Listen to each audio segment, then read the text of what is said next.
Hola, ¿cómo estás? Espero que estés súper bien. This is Tamara Marie, host of the Learn Spanish con Salsa podcast.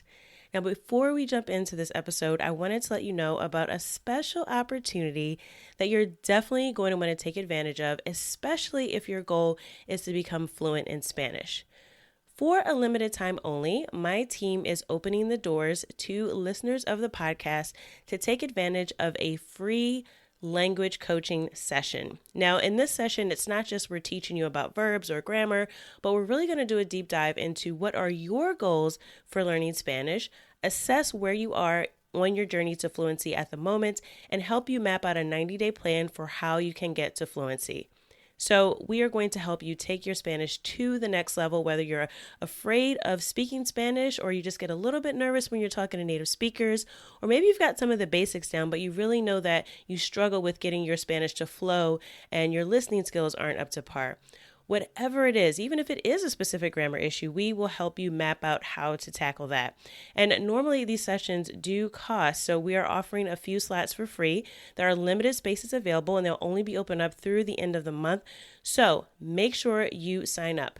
Go to SpanishConSalsa.com/coach. That's SpanishConSalsa.com/coach to book your free language coaching session where we will help you map out a 90-day plan to get to Spanish fluency. Okay, let's get started with the episode. Hola, queridos oyentes. Bienvenidos al episodio 78. Welcome to episode 78 of the Learn Spanish con Salsa podcast. ¿Sabías que hay palabras españolas que vienen de África? Además, español es un idioma oficial de Guinea Ecuatorial, queda en la costa oeste de África. Hoy hablamos sobre los africanismos, palabras africanas que aparecen en el idioma de español.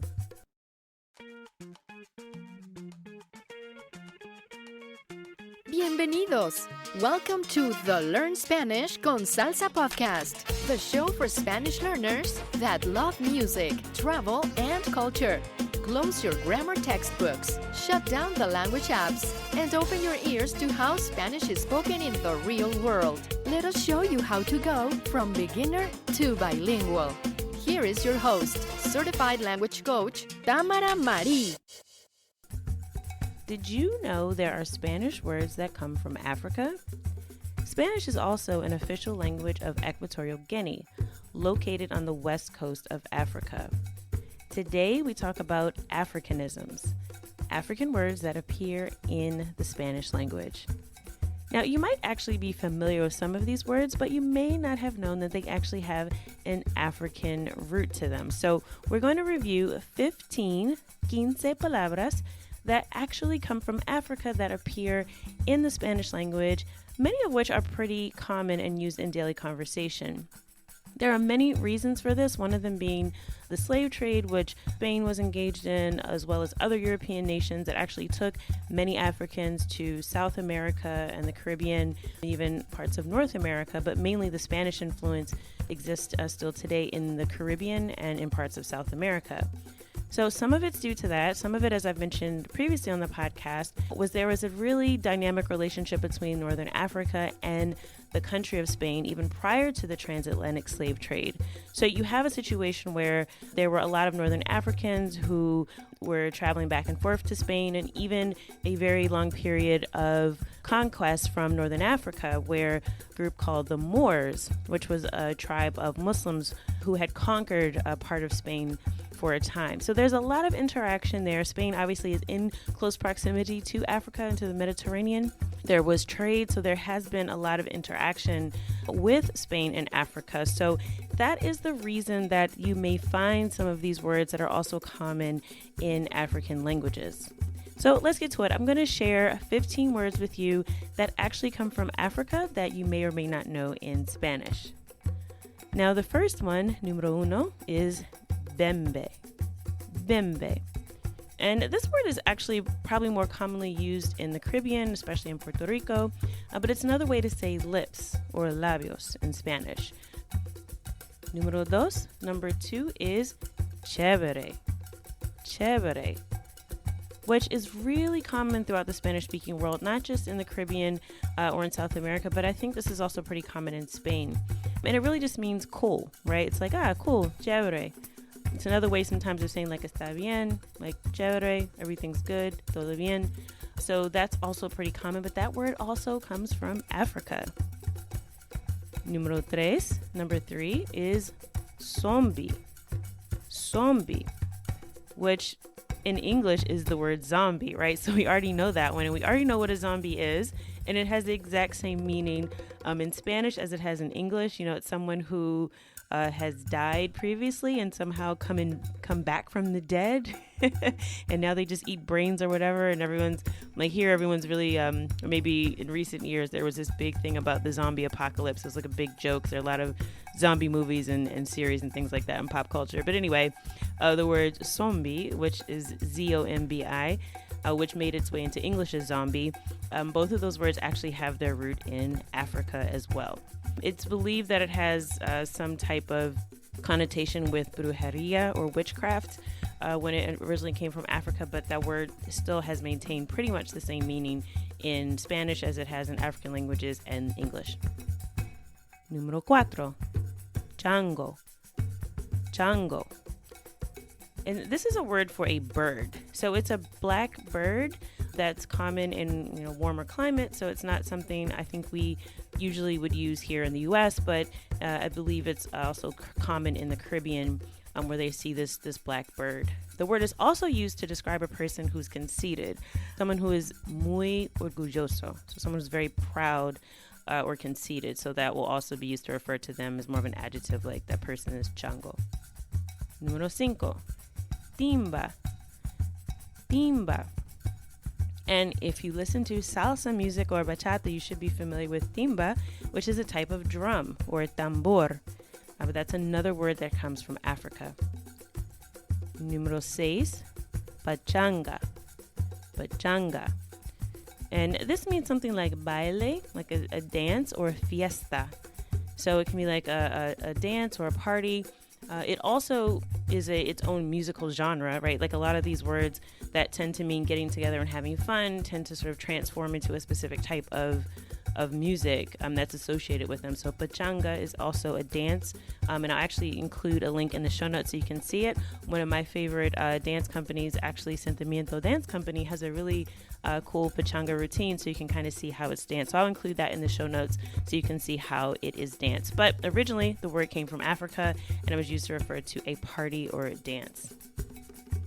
Number 7. This is another word associated with music and dance, merengue. Merengue. And this is specifically referring now to a type of dance and musical genre that comes from República Dominicana or Dominican Republic. So I'll also include a link in the show notes so that you can see some merengue dancing and also get to hear some music that is merengue as well. Número 8, guineo. Guineo. And this is one word for banana.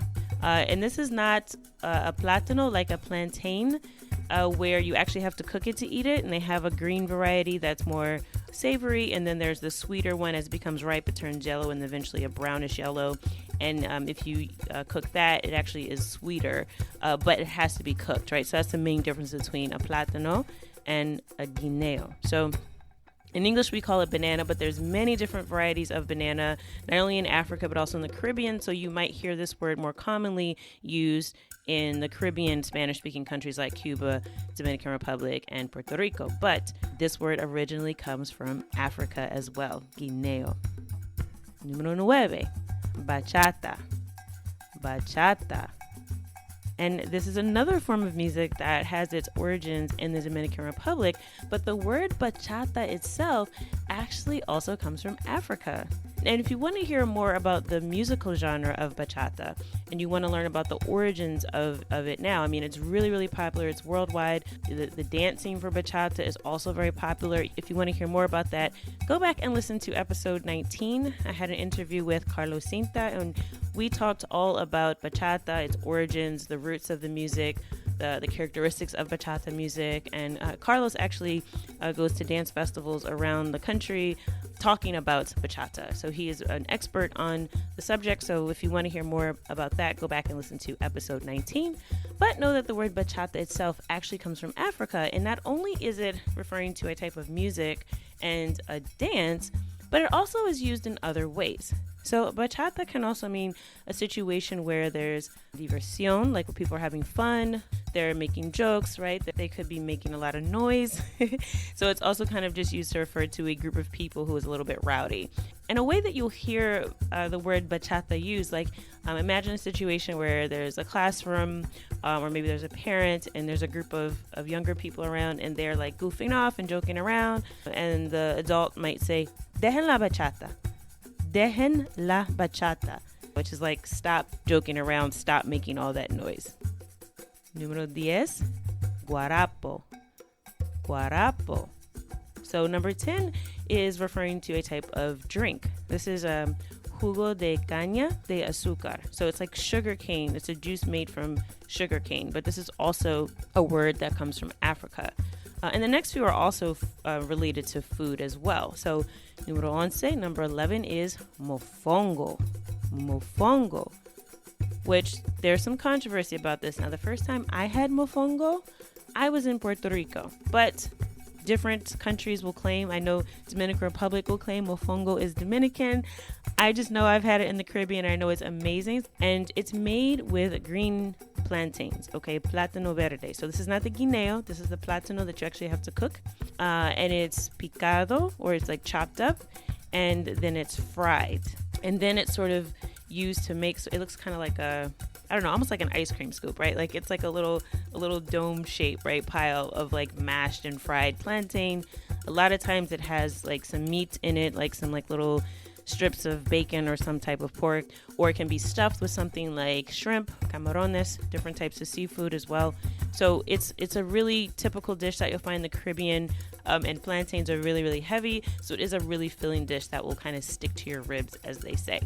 But that word mofongo also comes from Africa. Número 12, number 12 is funche. Funche. And this is a type of comida, so another type of food, hecha con harina de maíz. So it's made with this sort of cornmeal, or like a corn flour, right?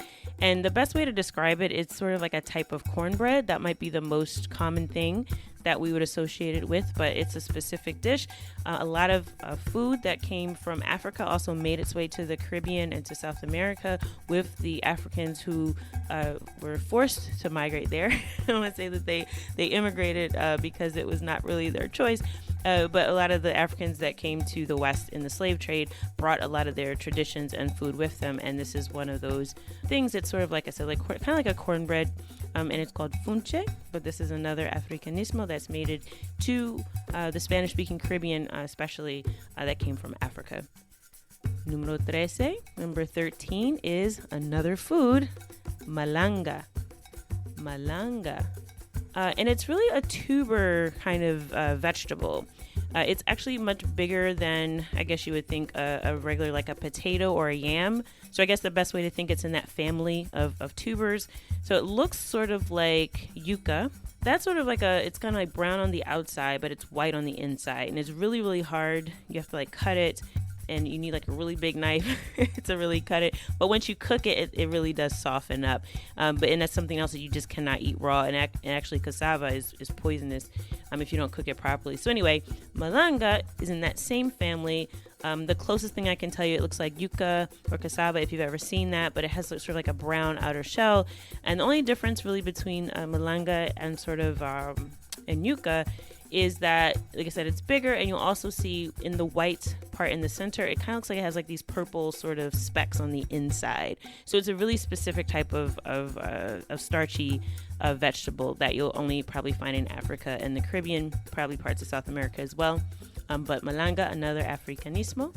And I will actually include, for all these foods that we don't have a word for in English, I will include it in the show notes as well. So if you go to learnspanishconsalsa.com/78, that's learnspanishconsalsa.com/78, I will include pictures of all these in the show notes so that you can see what they are. And I'll also include a really interesting video that I found that sort of breaks down some of these words. The video is all in Spanish. It was actually made by a university in Puerto Rico, and they also have another full list of words, more than the 15 that I'm going through with you today. So I have a link to this dictionary where they really trace some of the Africanismos that they use there. But I'll include the pictures there so you can see what this malanga looks like, but it's a tuber. Número 14, number 14, so we're almost at the end, is llame. Llame. And this is actually very much like it sounds in English. It's a yam. And last is número 15. Number 15 is bilongo. Bilongo. And I'm actually going to explain this by telling you about a song. So this is a great salsa song. So this is Learn Spanish con Salsa. So we have to tie in some salsa music to this topic. There's actually a song called Bilongo, and it's by Ismael Rivera.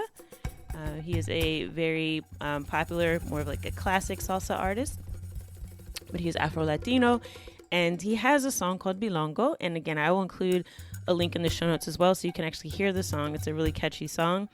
So I'm going to give you some of the lyrics of the song, and then I'll tell you what Bilongo means, and maybe you'll kind of get a feel for it from hearing the song. And the song also has a lot of Africanismos as well. So there's a lot of words that come from Africa that are in the lyrics of the song Bilongo. So he starts out by saying, Yo estoy tan enamorado de la negra Tomasa. Yo estoy tan enamorado de la negra Tomasa. So I'm so in love with this black woman, Tomasa. Then he says, que cuando se va de casa, que triste me pongo. Que cuando se va de casa, que triste me pongo. That when she leaves the house, it makes me so sad. This que cuando se va, that se va, comes from the verb irse. So it's conjugated for a third person because he's talking about Tomasa. So cuando Tomasa se va de casa, so when she leaves from the house, she leaves home. Que triste me pongo. So in this case, que triste is like, oh, how sad, right? So this que is not what, it's not that. This que is sort of like an expression where he's saying, oh, how sad it makes me, right? Oh, que triste. And that me pongo is literally, it puts me, right? So it puts him in this sad mood. You can think of it that way. Because pongo is the first person coming from the verb poner, to put, all right? So it's an irregular verb. So that first person is pongo. So me pongo triste. Me pongo feliz, right? It makes me happy. So that's another way the verb poner is used in expressions. Okay, and then he says, enamorado, enamorado, enamorado. Enamorado yo estoy de la negra Tomasa. So again, he's just saying, enamorado de ella. Okay, so he is in love with her. And then he says, again, que cuando se va de casa, pero que triste me pongo. And he says, ay, ay, ay. And he goes, mira que esa negra linda, cámara, mira me dio bilongo. So there's our Africanismo, the word bilongo. So he says, mira que esa negra linda, cámara, mira me dio bilongo. So mira is like look, right? So look at this, or check this out. Mira que esa negra linda. So look, this beautiful black woman. Cámara. So this cámara is another shortened word. It's camarada, which is more like a comrade or amigo, like friend. So someone that you have confidence in, right? Someone that you trust in. So he's just kind of saying this as an expression, cámara. Then he says, mira, me dio bilongo. Like, look, she gives me bilongo. Okay. So what is bilongo? All right. So in this case, bilongo can also be translated as something like brujeria, which is like witchcraft or like a spell, putting a spell on someone. So he's saying me dio bilongo. So like she put something on me, right? She's making me go crazy, right? Because I'm so in love with her. Then he says, esa negra santa cámara me dio bilongo. So esa negra santa cámara. So santa is the feminine form of santo, which is saint. So someone who's holy or divine. So again, he's talking about the effect that this woman Tomasa has had on him. So esa negra, that black woman, Santa Camara, like she is like out of this world. She is like an angel. She's from somewhere else, and she has put this spell on me. Me dio bilongo. Again, there's more lyrics to the song. I will include those in the show notes as well, so you can hear the song and also follow along. I just want to mention one more thing that actually comes from this song, and you can sort of consider this an Africanismo, although it also is sort of a Spanglish term. It has a really interesting meaning. So you'll hear this in the chorus of the song Bilongo. He says, Kikiribu Mandinga. This is like over and over again. Kikiribu Mandinga. Kikiribu Mandinga. And it actually has its origins in Cuban history. So I will include a link if you want to get more into the details in the show notes page, learnspanishconsalsa.com/78, so you can sort of read up on this part of Cuban history. But essentially where it comes from, is where it's said to come from, is there was obviously, as I've mentioned before, some of the relationship between Spain and Africa was part of the slave trade, and there were slaves who were taken to the island of Cuba. And there was a war, I think it was the 7-year war, that took place in Cuba. And in any case, during the transport of slaves over to the quote-unquote New World, many people unfortunately would die in transport because conditions for slaves were really, really poor. So if you're on a ship and you were being brought over, you just didn't have great conditions. So a lot of people died on board. And what they would do is order that another one of the Africans who was brought on board would actually kick overboard the dead Africans, the ones who died in the journey in the Middle Passage. The command that they would give, and this is again part of the folklore of the story, is they would say, kick him overboard, kick his butt. So this kikiribu is sort of like the way that the slaves who came over interpreted or tried to kind of repeat what the Europeans were saying. But they were saying kick his butt, right? Kick his butt, mandinga. So kick him overboard, mandinga. And so this term kikiribu mandinga has become associated with like dying, or like I think of it as like kicking the bucket, or anything related to death or dying in Cuban culture. But it also is associated with sort of a crazy situation, something that, I don't know, almost unbelievable, but just something that's like out of the ordinary, something that's like kind of crazy. So in this context, in this song, I think of it more of this way. He's kind of just saying over and over again, kikiribu mandinga, like this is crazy, right? This woman has me out of my mind. I'm so, enamored with her. She's beautiful. She's like a saint. So I would take it in this context in the song, but you might also hear the term in other Cuban music, and also kikiribu mandinga, just to kind of mean, talking about something related to death. Now the term mandinga, which if you know anything about Africa, there's a tribe. It's the name of a tribe. So mandinga was actually just used as shorthand to refer to any African by the Europeans, because they just kind of thought everyone was from the same tribe, or it was just, they didn't care, right? It was just like, okay, you're mandinga. The idea is that mandinga was used to refer to black people, and this kikiribu was like sort of an Africanismo that came from like Europeans saying kick his butt mandingo, and they would kind of say, oh, kikiribu. So this song repeats that over and over again. So definitely enjoy the song Bilongo. And just to recap, the Africanismos that we talked about today, 15 Africanismos in el idioma de español, so 15 Africanisms in the Spanish language are número 1, bembe, labios or lips, 2, chévere, cool, 3, zombie, which is a zombie, 4, chango, a black bird or conceited person, 5, timba, a drum, 6, pachanga, a fiesta or baile, 7, merengue, another type of dance and music, 8, guineo, which is a banana, 9, bachata, un tipo de música de República Dominicana, y también personas riendo, haciendo chistes, bromeando. Número 10, guarapo, it's a type of juice made from sugar cane.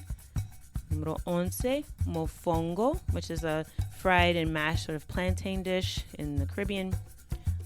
12 is funche, just sort of a cornbread. 13, malanga, which is a tuber or a root vegetable.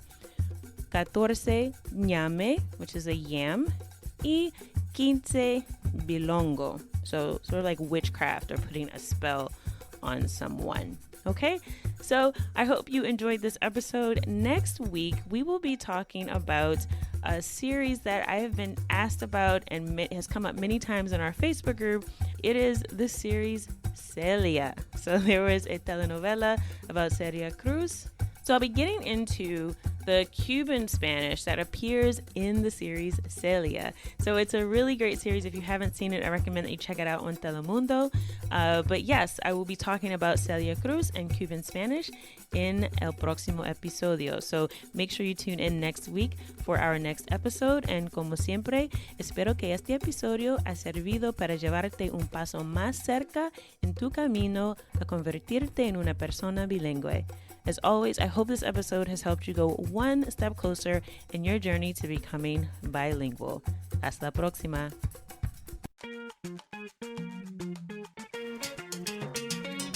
Thank you for listening to the Learn Spanish con Salsa podcast at learnspanishconsalsa.com.